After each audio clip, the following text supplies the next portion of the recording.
Hey there everyone, welcome back to my channel. I hope you're all doing well and that you're still going strong after January. The first month of the year was a bit of a slow start for me in terms of reading, so I thought I'd take you with me as I fill out my January pages and set up some new ones for February. I'll start off by filling in my total books read, total pages read, and my average rating for January. My fineliners had, for some mysterious reason, decided to temporarily stop working, so I switched them out for my black Copic marker instead. And as you can see, I only managed to finish one book this month. My pages were 472, and my rating for the book was 4 out of 5 stars. Because I only read one book, my pie charts for my stats pages are all going to look like colorful bubbles instead, since everything is 100% one way or another. This first circle is to see how many of the books I read I own or are borrowed from somewhere else, and I own my own copy of this particular book.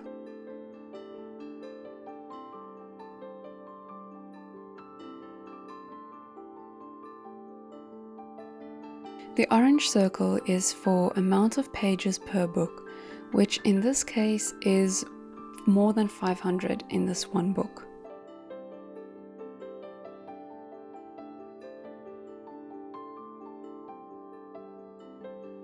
Next is the times read chart, which is to see how many books are new reads or rereads. And also, I like to record more or less how many times I've read any particular book if I can remember.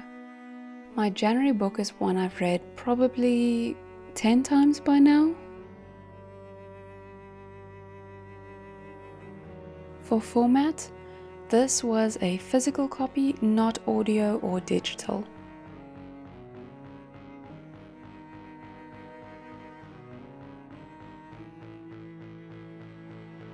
The book was written in English, so one Amelia bubble coming up.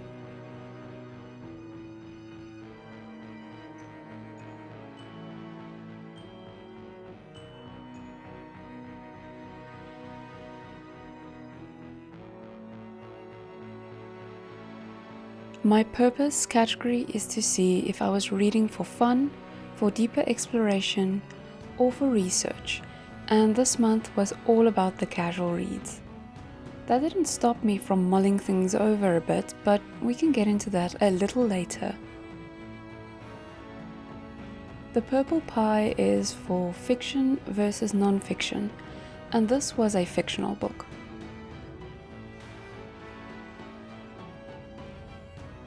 Personally, I always feel like the books in this series are medium paced. So that's what I'm putting down. But you may well disagree with me if you've read these books yourself.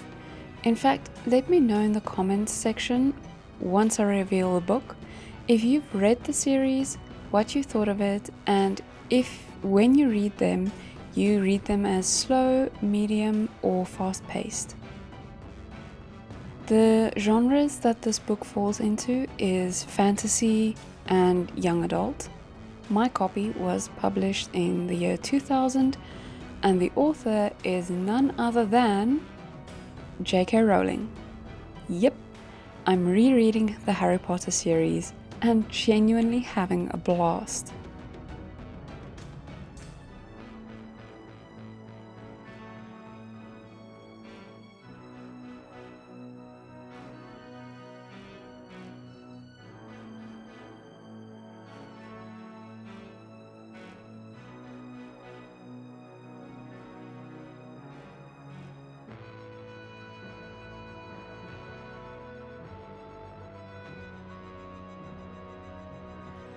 You can see on the calendar that I marked off in yellow and black when and how much I read on any given day.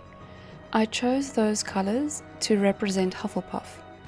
This is because I like to give each book I read a specific color to distinguish it in my yearly trackers and so on, And since Goblet of Fire, which is the book in the series that I read this month, gives Cedric such a prominent role, I thought representing Hufflepuff in this book was a good fit. Last year, I used gold for Philosopher's Stone and crimson for Prisoner of Azkaban to represent Gryffindor, and silver for Chamber of Secrets to represent Slytherin. I've already started on Order of the Phoenix and will be using blue to represent Ravenclaw. Having only this one book cover to paste into my books read page makes these pages look so sad, but not to worry, I'll have more books on there soon enough. I like turning these pages into a huge collage of all the books I read throughout the year.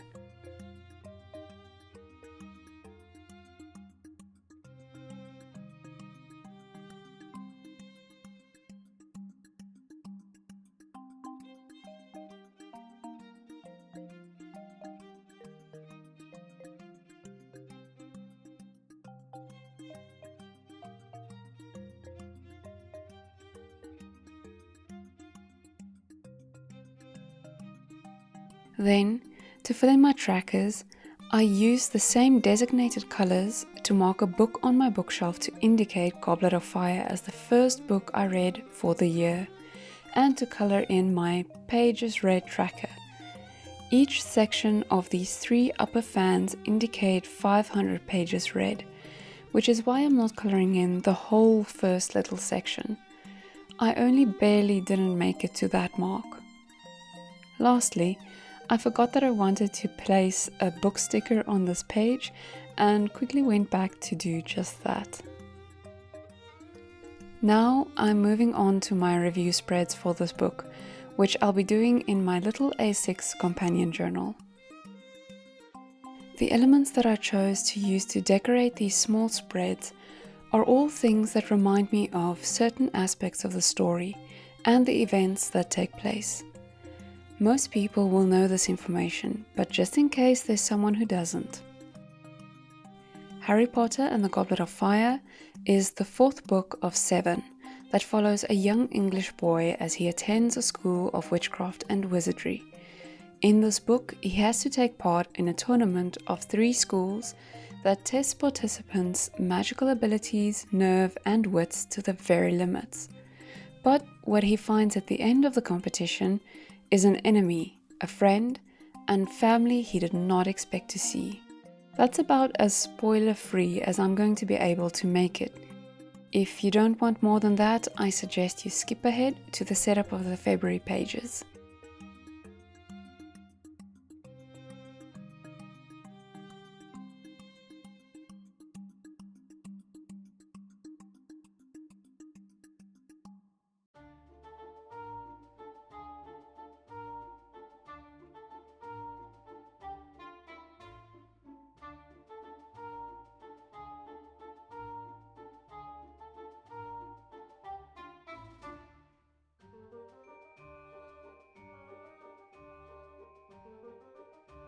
The dark blue washi tape with the bright flowers I used as a reminder of the Hogwarts grounds at night during the Yule Ball. I thought of adding fairies to the decorations, but I would have had to do that by hand and that would have taken too long. Instead, you'll see me adding tiny silver stars at the end to give it that magical feel.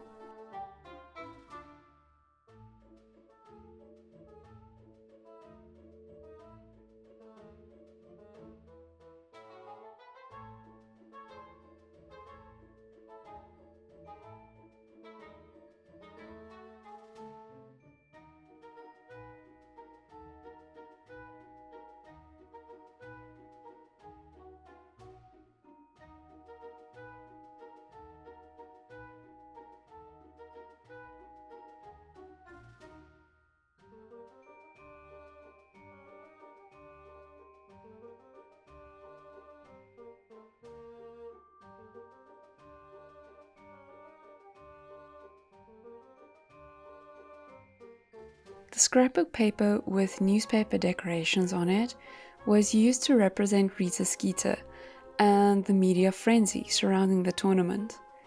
In Prisoner of Azkaban, the outside world slowly infringes more and more on the Hogwarts bubble, through the Dementor's presence at the school and the upheaval about Sirius.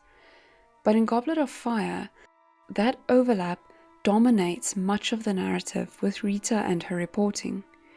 So I wanted something along those lines to feature heavily in my decorating.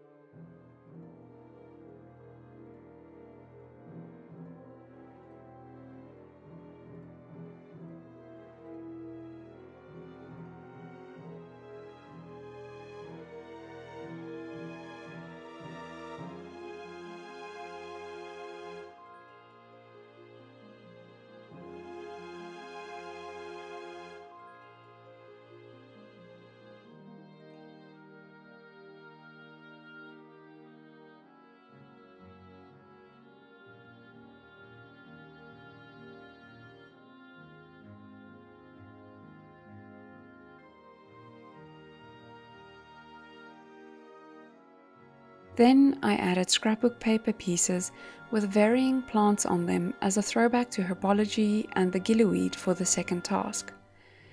The mushrooms I added because I always think of forests when I think of mushrooms, and you know, magic and mushrooms work pretty well together. What can you do about it? I didn't just use the washi tape though, I also used mushroom stamps because for some reason the inky prints reminded me of encyclopedias, which in turn remind me of all the hours our three main characters spend at the library looking up spells and stuff.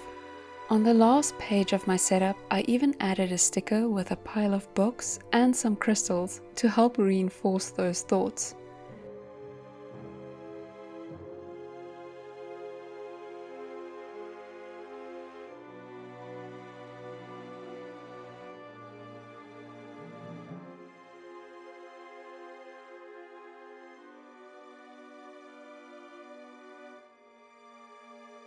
In the review section of my reading journal, I give my books 5 different reviews each, all a score out of 5. First, the book cover. Yes, I absolutely judge a book by its cover, but I don't bother with the blurbs anymore because they're essentially useless these days. I gave Goblet of Fire 3 out of 5 for this category. Then I'm interested in the story idea and its execution. This time around, the first gets another 3 out of 5 and the latter 4 out of 5. Next, I look at overall enjoyment, which usually on book 4 is not much, but this time around I found a lot of new details I'd missed or overlooked before, and so it really got me thinking more deeply about the story. And I absolutely love it when I can come back to a book after so many times of reading it and still find something new. So enjoyment was a 4 out of 5 for me as well, and so was the overall rating that I gave it with the gold stars at the bottom.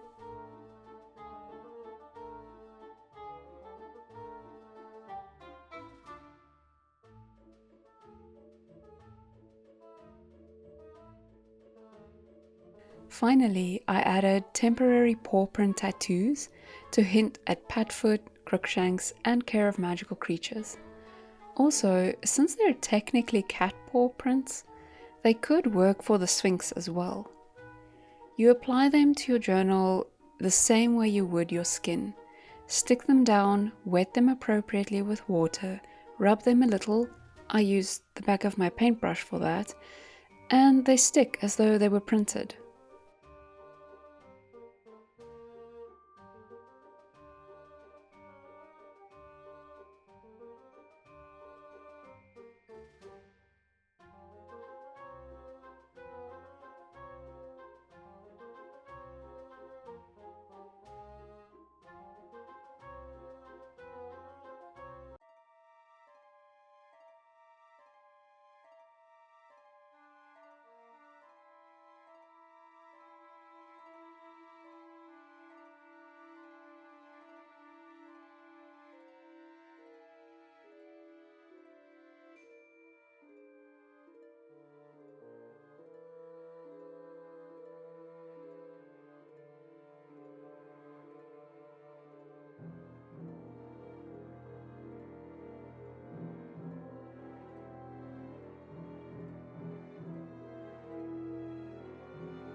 The quote that stuck out the most for me in this reread is found on page 603 of my copy, in the chapter The Parting of Ways, where Dumbledore tries to impress on Harry the importance of dealing with what had happened outright rather than delaying it. I only used a part of it here, but the quote reads, "If I thought I could help you by putting you into an enchanted sleep and allowing you to postpone the moment when you would have to think about what has happened tonight, I would do it. But I know better. Numbing the pain for a while will make it worse when you finally feel it. I ask you to tell us what happened."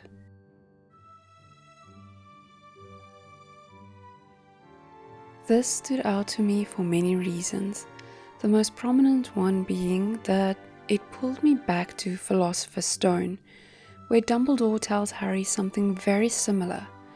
He tells Harry that life cannot be lived in a state of dreams, no matter how much one may wish it.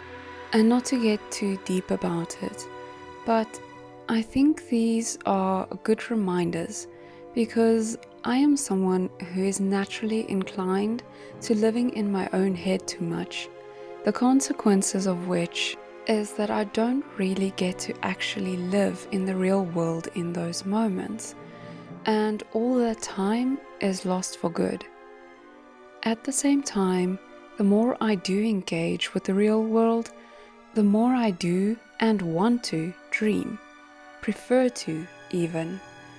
The trick of the ages, it seems, is finding a way to balance those two things.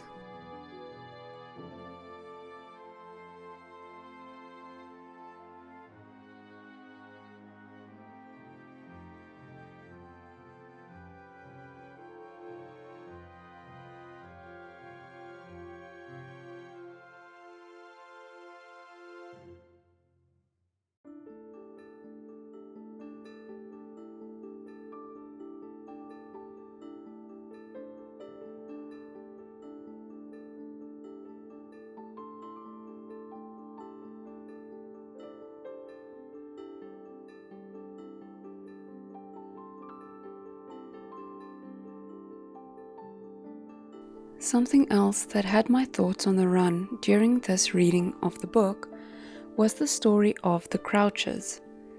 What is represented in the son and the father relationship, history, personalities, and outcomes.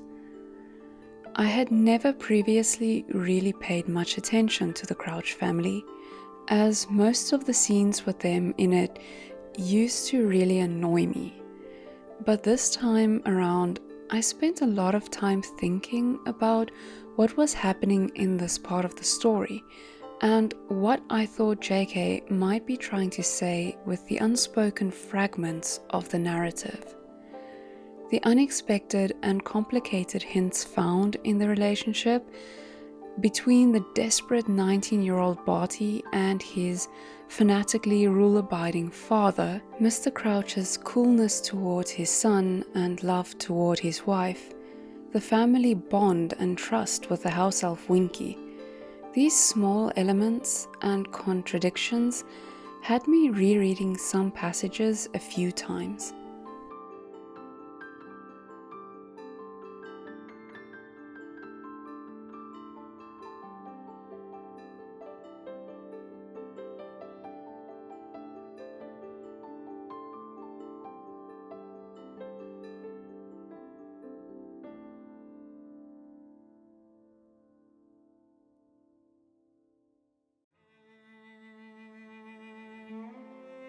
Something that I enjoyed less than I normally do were the tournament tasks themselves.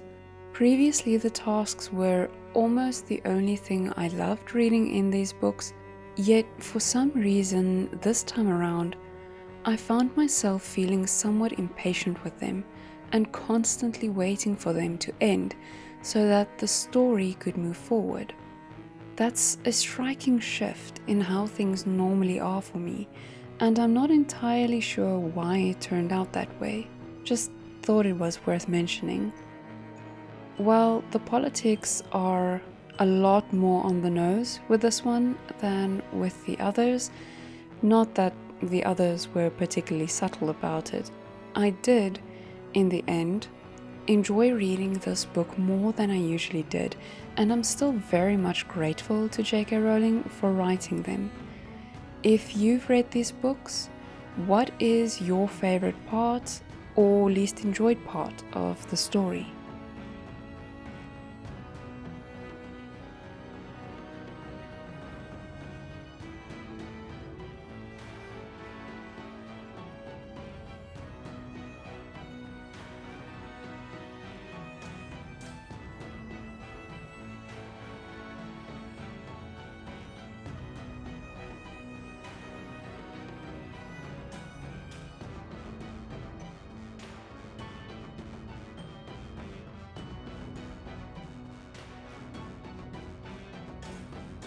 If you're someone who likes to read the reviews YouTubers put in their journals, I apologize for not having mine in English.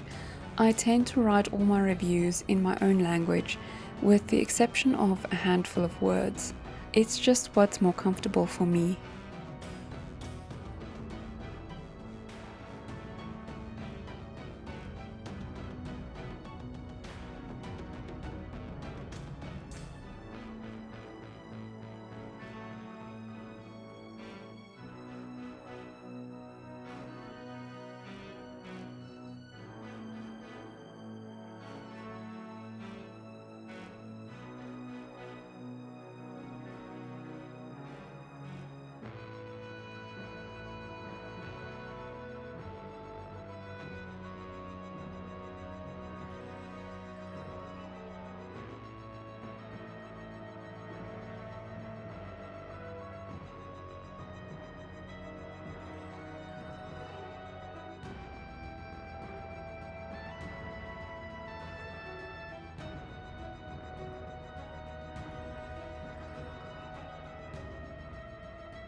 The last thing I want to do for this video is set up my February pages. As I'm sharing one book between my reading journal and bullet journal, the monthly spreads of each bleed into one another. Therefore, I wanted my February theme to align throughout, while still giving a distinct aura to each. So I'm continuing on with the love of nature theme from my Bujo pages with a slight twist. If you missed my bullet journal setup and would like to find some tips and tricks on how you can layer texture into your journal with little to no bulk, the link is in the description down below, so you can check that out. And this is your friendly reminder that if you haven't already and you like what you've seen in this video, give us a like, subscribe, it really helps the channel. Ring the bell for notifications so you don't miss my weekly uploads. The essential layout is the same as the January pages, just the decorations are going to change. Well, my Bujo theme was all about celebrating my love of nature in texture. I wanted my reading journal pages to lean more towards goofy and playful. The polka dot mushrooms that you see me placing down the sides of the pages are from paper towels in our kitchen that I close cropped with my scissors. They're so childlike and cute, I couldn't resist.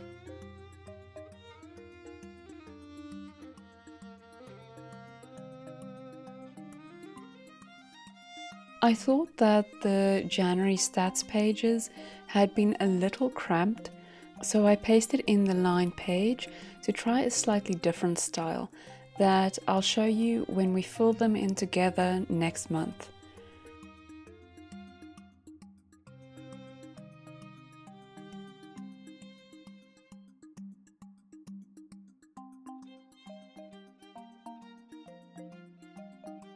This orangey washi tape with its no details florals added to the perky vibe of the mushrooms, while the bumblebee and single flowers tape worked to help tie these pages back to the Bujo theme.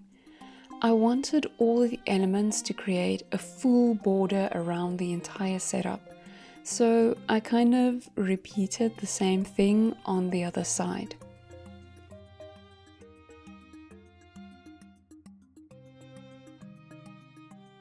Next, I really wanted more mushrooms, so I turned to my stamp set. I don't have the stamp bars that you put the silicone stamps on to use them, so I usually press down with my hands.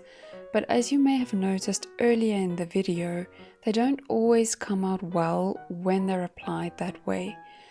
But with this setup, I realized that the ink works better on the stamps when I apply it with an earbud rather than a paintbrush, which is how I usually do it. And you'll see me using it that way for the rest of the spread.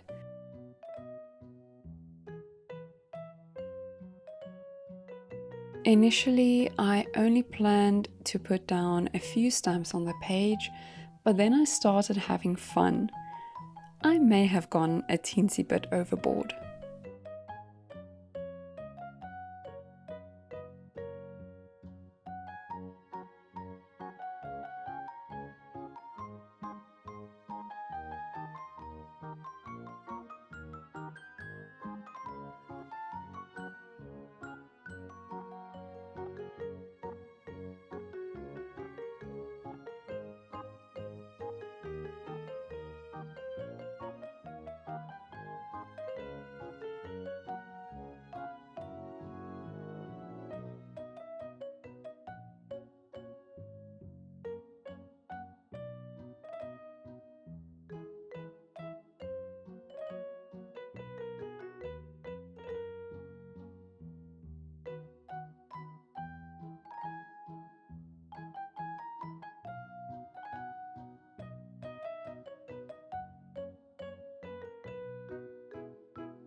I wondered quite a bit if I should color in the mushrooms once the ink had dried, but thought it might be best not to. What do you think? Should I still color them in?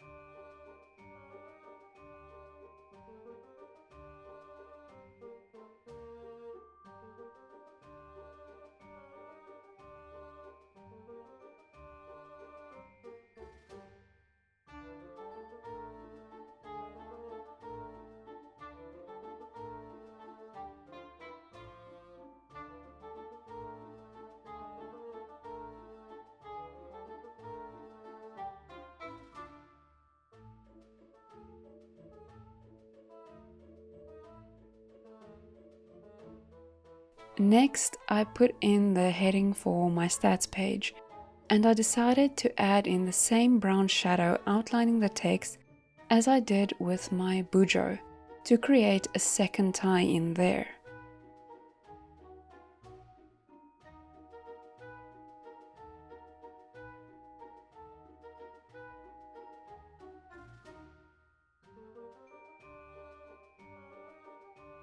I should apologize for the abrupt change in background and lighting. I filmed these sections on separate occasions and completely forgot that the backgrounds were different. My bad. As for the lighting, it was later in the day for these February pages than it was for the review pages, and I needed more artificial lighting. Didn't think it would turn out quite like this, but there you have it.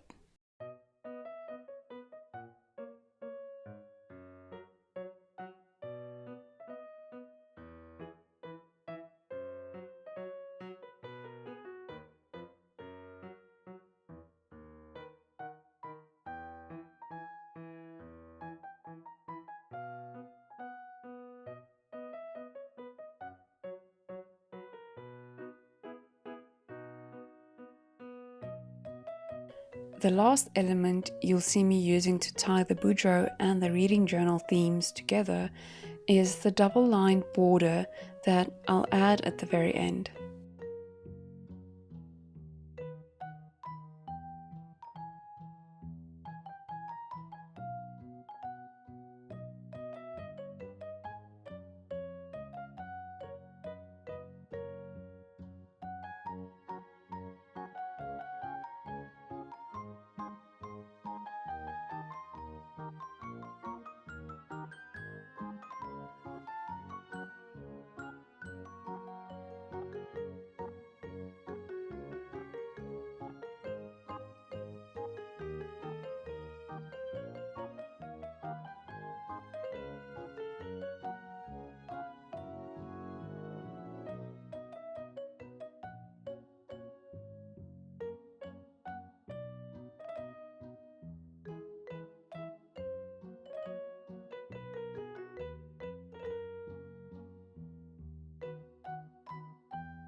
Before I went on to adding the headings books on the opposite page, I snuck in some more paw prints here and there, added the lines to the border, and finally added the same style heading on the left page as on the right.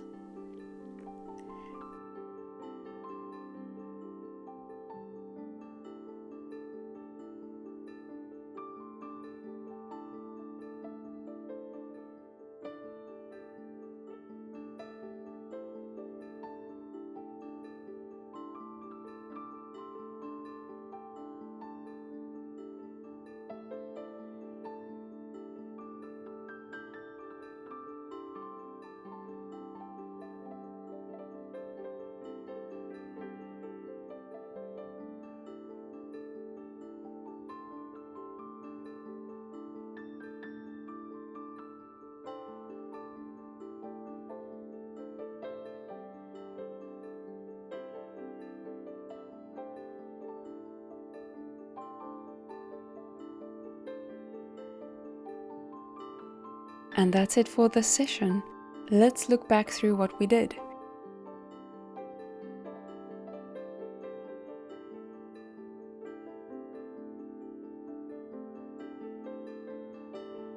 If you made it all the way to the end, leave a bee emoji in the comment section and tell me what you thought of this goofy mushroom setup for my February page.